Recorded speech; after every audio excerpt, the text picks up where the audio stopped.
Imagina uma empresa que vendeu 30 mil reais no mês. As redes sociais estão movimentadas, os pedidos entraram, os clientes compraram. Mas a empreendedora, a empresária, trabalhou muito mais do que no mês anterior. Mas quando ela abre a conta bancária, ela encontra pouco ou quase nenhum dinheiro disponível. E ainda existem fornecedores, impostos e contas para pagar. Então ela olha para esse faturamento e pensa: não é possível. Onde foi parar todo esse dinheiro que eu fiz? Talvez você já tenha vivido uma situação parecida como essa. A empresa vende, o negócio parece estar crescendo, mas o caixa continua apertado. E aí, nesse momento, a resposta mais automática costuma ser: eu preciso vender mais. Só que existe um risco nessa decisão, porque se tu não entende o que aconteceu com o dinheiro daquelas vendas que tu fez, vender mais pode aumentar a movimentação, o trabalho e até o faturamento, mas não vai resolver a falta de dinheiro. Hoje eu vou te mostrar os 4 lugares onde o dinheiro da tua empresa pode estar preso. Então fica comigo até o final, porque o 4º lugar ele é justamente aquele que muitas empresárias confundem com sobra. Eu sou Liana Albino, educadora financeira, e ajudo mulheres empreendedoras a fazer o dinheiro sobrar todo mês e acompanhar esse esforço que colocam no negócio. No primeiro episódio da temporada Dinheiro Sob Controle, nós falamos sobre a separação entre o dinheiro pessoal e o dinheiro da empresa. Mas separar as contas é só o começo, porque você pode ter uma conta empresarial, registrar as suas movimentações e ainda assim continuar se perguntando: por que nunca existe dinheiro suficiente? Para responder essa pergunta, a gente precisa entender uma diferença que muda completamente a forma como tu olha para o teu negócio. Vender, lucrar, receber e ter dinheiro disponível não são a mesma coisa. Imagine que você realizou uma venda de 5 mil reais. Na tua cabeça, a empresa faturou 5 mil e isso está correto, mas a cliente parcelou em 5 vezes. E aí a venda aconteceu hoje, o dinheiro não entrou.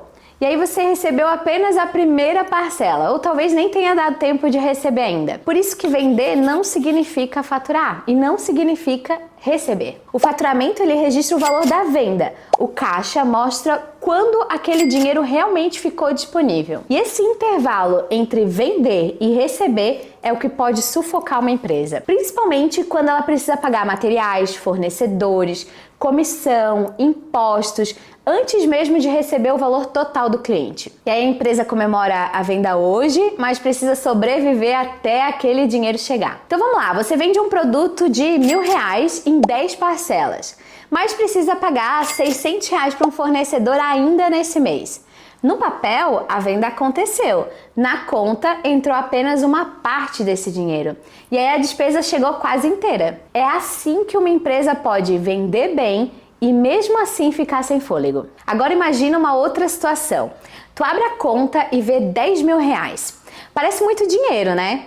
Mas nos próximos dias vencem algumas contas importantes: aluguel, impostos, a folha de pagamento, os fornecedores, as outras parcelas de compras e a despesa de toda a tua operação. Aqueles 10 mil reais estão lá na conta, mas uma parte deles já tem um destino claro.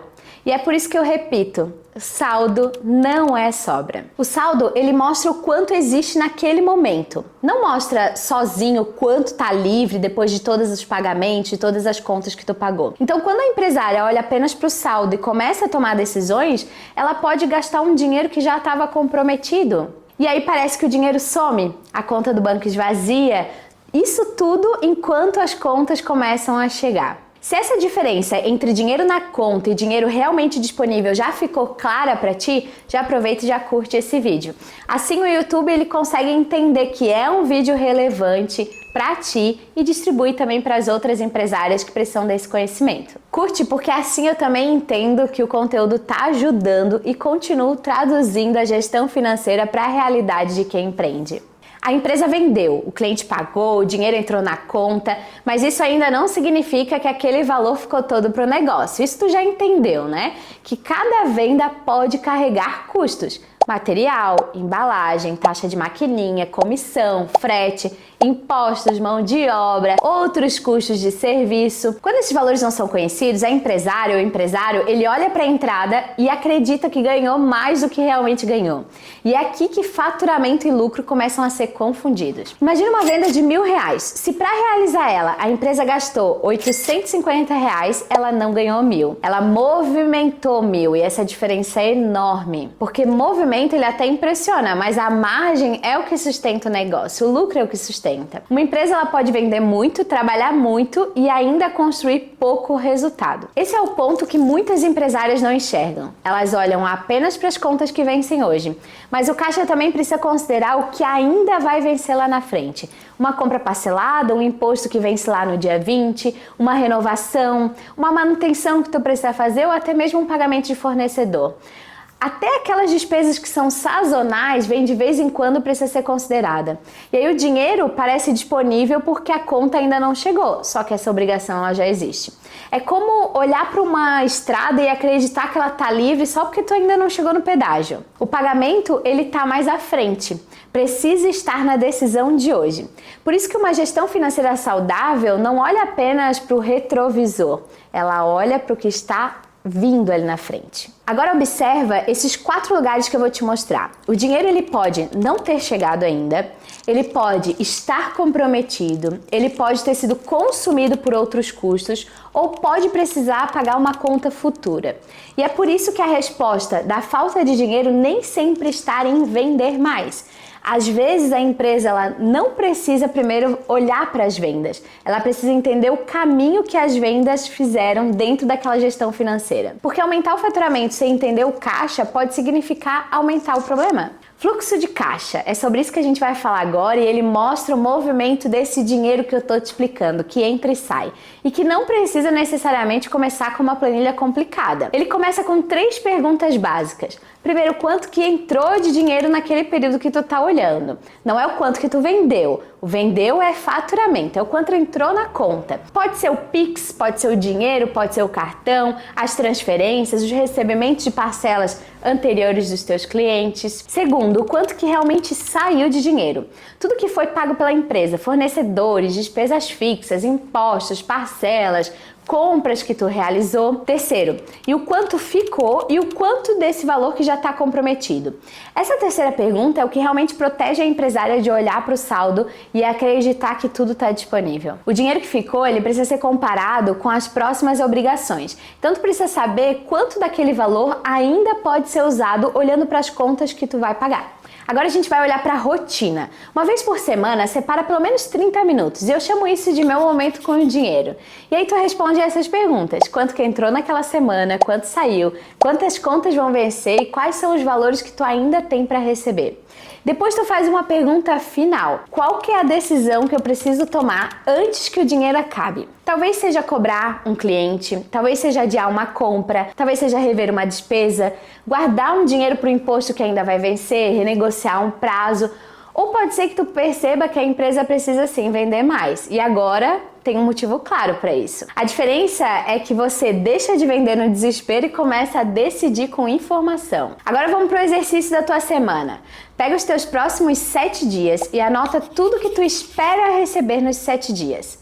Tudo que precisa pagar também e compara as datas. Nessa visão, o dinheiro entra antes ou depois das contas vencerem. Pode ser que esteja no desencontro entre o dia que tu precisa pagar aquela conta e o dia que tu recebe de fato do cliente. Então esse exercício ele parece simples, mas pode revelar o porquê que a tua empresa vive apertada todo mês, mesmo quando as vendas acontecem. Então se tu conhece uma empresária ou um empresário que vive dizendo eu vendo, mas nunca vejo dinheiro, já compartilha esse vídeo com ele. Quando o empresário não entende o caixa, cada conta que chega parece uma surpresa. Cada dia de pouco movimento já gera aquele pânico, cada saldo mais alto já gera uma falsa sensação de liberdade. E aí a gente vive entre o medo e o impulso de gastar. Mas quando a gente começa a acompanhar esse fluxo, a gente deixa de descobrir os problemas quando já é tarde, a gente começa a se antecipar a eles. E antecipar decisões é uma das maiores formas de tranquilidade financeira. Controle não é saber exatamente tudo o que vai acontecer, é conseguir enxergar o que é suficiente para não precisar decidir sempre no susto. O faturamento ele pode e deve contar uma história bonita, mas é o caixa que é rei e ele mostra o que essa história consegue continuar. Por isso, não use apenas o valor que tu vendeu para medir a saúde da tua empresa. Observe quanto o dinheiro entra, quanto te custa para gerar mais venda, quais são os compromissos que ainda existem, porque uma empresa ela pode morrer de sede cercada de vendas. E crescer não é apenas fazer o dinheiro entrar, é construir um negócio com estrutura capaz de fazer esse dinheiro ficar e permanecer, cumprir a sua função e sustentar os teus próximos passos de crescimento. Agora eu quero saber de ti, qual dessas situações mais acontecem na tua empresa? Tu vende e demora para receber, o dinheiro entra, mas já está todo comprometido, ou tu ainda não sabe exatamente quanto que custa cada venda para ti? Conta aqui para mim nos comentários, porque a tua resposta ela também vai me ajudar a construir os conteúdos dessa temporada. E nós temos uma comunidade, a comunidade Conversa Financeira. Lá eu deixei um exercício pronto para os teus próximos 7 dias. Então vai lá, compara as tuas datas de recebimento com as datas de pagamento, identifica se o problema está no valor que tu vende ou no momento que o dinheiro entra. O teu acesso vai estar aqui na descrição do vídeo. Esse é o segundo episódio da temporada Dinheiro Sob Controle. Então se tu quer acompanhar essa construção e organizar a tua empresa do começo ao crescimento, te inscreve aqui no canal e já ativa o sininho para não perder nada. Nós não estamos aqui criando só uma sequência de aula, nós estamos construindo uma nova forma de enxergar e administrar o dinheiro do teu negócio. E deixa eu aproveitar e já te contar que no próximo episódio nós vamos falar sobre uma situação ainda mais perigosa. Tu vende, o dinheiro entra, mas a cada nova venda pode estar aumentando ainda mais o teu prejuízo. Nós vamos falar sobre preço, custos, margem e por que trabalhar mais nem sempre significa ganhar mais. Até o próximo vídeo e eu te vejo do lado de cá!